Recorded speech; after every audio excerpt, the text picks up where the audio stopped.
Ang dalagang pasaway ay pinadala ng mga magulang sa paaralang pagwawasto. Kinuha muna ng guro lahat ng gamit na dala niya. At ginupit pa ang kanyang buhok para umabot sa itinakdang haba. Pagkatapos ng lahat ay pinahubad pa ang lahat ng damit upang maiwasan ang impluensya ng kakaibang pananamit. Kasunod nito ay isinabit sa kanya ang full series ng pagkakakilanlan. Matapos maranasan ng parang nasa binangguan na proseso, nakuha na rin ng dalaga ang karapatang pumasok sa dormitoryo. Dahil sa dami ng estudyante, pinagsasama na lamang ang mga lalaki at babae. Dinala ng guro ang bagong dating sanakolang Egon para masanay siya agad sa mga patakaran. Painat na inilipat sa kanya ang isang miyembro ng samahan ng estudyante bilang kasama. Tinungan nito ang makapal na aklat ng tuntunin ng paaralan at ipinarecite sa kanya ng buo. Pagsapit ng tanghalian at oras ng inspection, nagpasya siyang isama ang kasamang ito upang matapos ang gawain. Sa antas ng samahan ng estudyante, may ilang kapangyarihang mamahala sa ibang estudyante. Nakita nilang may mga namumuno sa unahan, kaya nagpasya siyang magpakitang gilas. Pumili siya agad ng isang silid na walang babala, nataranta ang nandoon at hindi malaman ang gagawin. Pagyuko ng dalaga, parang gutom na lobo siyang sumilip sa ilalim ng kama, at nakakita nga siya ng alikabok. Itinuring itong isang mabigat na paglabag, kahit na nalangin ng lalaki na huwag nang ituloy. Pinili pa rin niyang hipan ng sipol. Agad dumating ang guro sa pinto, at pinuri ang ipinatol niyang parusa. Samantala bumaba ang antas ng lalaki. Mas magiging mahirap ang kanyang araw sa paaralan. Matapos ang pagpapakitang lakas, dumating sila sa mas mataas na antas ng dormitoryo. Dito ay pinapayagan ng ilang simpleng laro. Dito niya nalaman na apat na antas ang meron sa mga estudyante. At dahil sa mahusay na pagdanap ng senior niya, naabot na nito ang pinakamataas na antas ng samahan ng estudyante. Ang kayumanghing pulseris sa kamay ng dalaga ay nagpapakita na mababa pa ang kanyang antas. Kailangan munang matapos ang mga kurso ng paaralan para magkaroon siya ng pagkakataong maging kapantay nila. Hindi nagtagal at dumating ang oras ng tanghalian. Lingid sa inaasahan ng dalaga, maging ang pagkain dito ay nakaayon sa antas. Ang mga baguhan ay kalahati ng ang rasyon at wala silang karapatan sa anumang panghimagas. Mas lalong nakakainis, malaya pang pumili ng upuan ng senior dahil walang naglalakas loob tumutol sa mas mataas ang antas. Iniisip pa niya na ang takot ng iba ay respeto at lubos niyang kinagigiliwan ang pakiramdam ng kapangyarihan. Ngunit hindi niya inakala na ang lalaking kanyang pinarusahan ay maghahanap ng pagkakataong gumanti at sinapak siya hanggang magdugo ang ilong. Hindi makapaniwala ang senior na siya ay napuruhan at agad niyang hinaipan ng sipol sa galit nang makita ang mga guro na pumasok ng mabilisan. Sinimulan niyang isa-isahin na umano'y kasalanan ng lalaki. Inutusan ng lahat ng estudyante na yumuko at humarap sa dingding. Ang nag-iisang lalaki ay agad pinadapan ng mga nakatatanda at tinurukan ng pampakalma. Pagkatapos dalhin ang lumabag na estudyante, idineklara na tapos na ang alarma. Saka lamang nakabalik ang lahat sa kanilang upuan. Inabot ng dalaga ang kamay upang damayan ng senior. Ngunit dahil bawal ang pisikal na contact, siya pa ang napagalitan at nabawasan pa ang kanyang puntos. Makalipas ang ilang araw, dahil sa mahusay na pagdanap ng senior, nagpa siya ang punong guro na isama siya sa proseso ng pagtatapos. Ngunit hindi inasahan ng dalaga na masinip ang tinatawag na seremonya ng pagtatapos. Habang may binibigkas na kakaibang dasal ang punong guro, kitang-kita niyang nahihirapan ang estudyanteng sumasailalim dito. At mas nakakatakot pa, mula nang matapos ang seremonya ng pagtatapos, ang dating matapang at mapagmataas na senior ay biglang naging mabait at maalalang kaibigan. Hindi na siya bala sa pagkuha ng pabor ng mga guro at mula sa puso ay naging isang huwarang estudyante. Maging sa klase ng paggawa, naglabas pa siya ng isang bulaklak para ibigay sa taong minsang nanakit sa kanya. Akala niya ay isa itong pang-asa, ngunit hindi niya inakalang totoong nagbago ang sitwasyon. Ito pala ay isang taos-pusong paghingi ng tawad. Hindi na siya katulad ng dati. Upang hindi sila maging parang walang sariling isipan, nagpasya silang simulan ng maaga ang plano ng pagtakas at ibunyag sa lahat ang tunay na mukha ng paaralan. Kung makahanap sila ng kakampi, nagpasya silang lumaban sa klase ng pagsasabi ng katotohanan.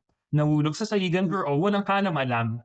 Inutusan niya ang lahat na ilagay ang kamay sa ulo. Ngunit maliban sa senior na sumailalim sa seremonya, wala nang estudyanteng nakinig nang makontrol nila ang guro. Nagkaroon na sila ng pagkakataong umalis. Nag-alsa ang mga estudyante at tumakbo palabas ng silid. At nadakip pa nila ang mas maraming guro. Marami sa mga dating sunod-sunod na estudyante ay nakakita ng pagkakataon. At nagpasya ring sumama sa pagtakas. Nagmadali silang tumakas palabas ng paaralan. Ngunit hindi nila inaasahan na nagtipon-tipon na ang lahat ng guro at mabilis na papunta sa gusali. Wala nang nagawa ang mga estudyante kundi umatras. Pero sa kabutihang palad ay naisara pa rin nila ang pinto. Maraming estudyante ang natatakot sa tingin ng guro at hindi nila kayang sumubsob sa labas. Hanggang may nagdala ng upuan at tuluyang naisara ang pinto. Agad inutusan ni Leila ang lahat na maghiwa-hiwalay at barahan ang lahat ng pasukan ng gusali. Sa labang ito ng mga estudyante at mga guro, panandalian munang lamang ang mga estudyante. Lahat ng pasukan ay nasakop ng mga estudyante.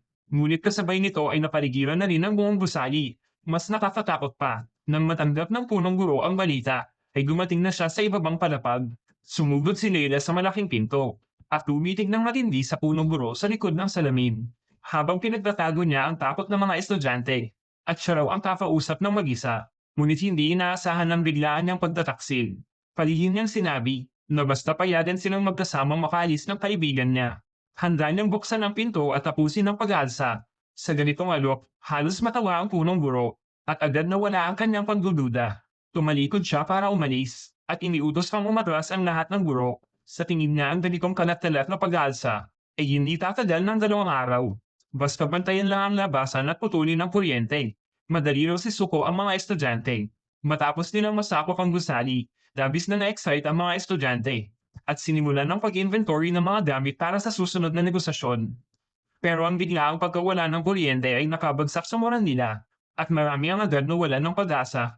Ngunit napansin ng dalaga na ang mga gamit nila bago pumasok sa paaralan ay nakatago pala sa silid na ito at puno itong muli ng mga ipinagbabawal na gamit.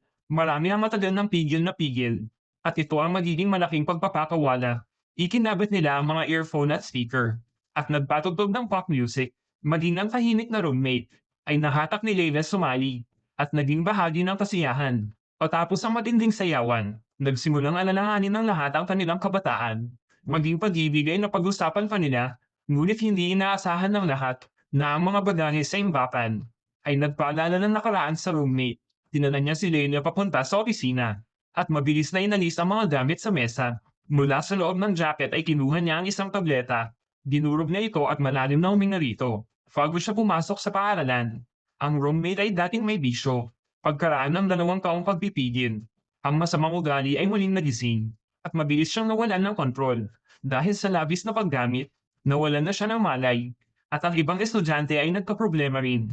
Wala nang ibang paraan. Napilitan silang buksan ang pinto at sumuko. Hiniling nila sa guro na dalhin ang mga nasaktan sa ospital. Walang nakaakala na ang maingat na binuong pag-aalsa ay guguho matapos ang 6 na oras. Lumapit ang punong guro kay Leila at nagpakita ng anyong tagumpay. Dahil nakalimutan ni Leila ang isang bagay. Sa paaralang ito may tunay na problema ang ilang estudyante. At ang ilan sa kanila ay hindi kayang kontrolin ang sarili. Pagkatapos ng damutan sa ospital, hindi pa rin nagising ang roommate. At ang ginawa ni Leila ay hindi nakapagsiwalat ng kasamaan ng paaralan. Pagkus nakasakit pa siya ng kaibigan, nagsimula siyang magduda kung dapat pa bang lumaban. Ngunit matatag ang kanyang kaibigan, at nais niyang maipalam sa mundo ang kasamaan ng paaralan. Pagkatapos ng mas maingat na paghahanda, sa pamamagitan ng pagbabalagtayo, nakalabas talaga sila ng paaralan. At isinama rin ang nag-aalinlangan pang si Leila. Sumakay sila sa sasakyan ng isang guro, at tagumpay nilang nilisan ang paaralang nasa kagubatan. At nagtago sa maliit na bayan. Ngunit ang paaralang tumayo roon ng 200 taon ay may magandang reputasyon. Nang mabalita ang may estudyanteng nawawala, nagpusang tumulong ang mga taga-bayan sa paghahanap. Akala nila ay malaya na sila pagtalabas ng paaralan. Ngunit hindi nila inasahan na ang bayan ay malayo pa rin sa lungsod at kailangan ng 3 araw at 3 gabi ng paglakad. Kailangan nilang maghanda ng pagkain at panlaban sa lamig upang magkaroon ng tsansang makatakas ng lakad. Ngunit sa ganitong oras ng panganib, ayaw na palang umalis ni Leila. Dahil sa nangyari sa roommate niya, hindi siya sigurado kung kaya niyang kontrolin ang sarili sa labas. Marahil ang ganitong paaralan ay talagang bagay para sa kanya bilang problemadong kabataan. Nang makita ng kaibigan ang katigasan niya, napilitan siyang mauna, basta mabunyag lang ang tunay na mukha ng paaralan. Masasalit din si Leila. Ang natitira pang dalawa ay tumakbo sa likong daan. Habang iniiwasan ng mga nadyahanap mula sa paaralan, ngunit napakaliit ng bayan, at napansin na ng iba ang ingay sa kubo. Para iihis ang atensyon, tumakbo ang lalaki at hinarang ang grupo ng mga tagahabol, habang ang dalaga ay nakatakas palabas ng kabahayan. Hanggang sa gabing iyon ay nakita niya ang iniwang sasakyan ng pulis. At agad siyang tumakas papuntang lungsod.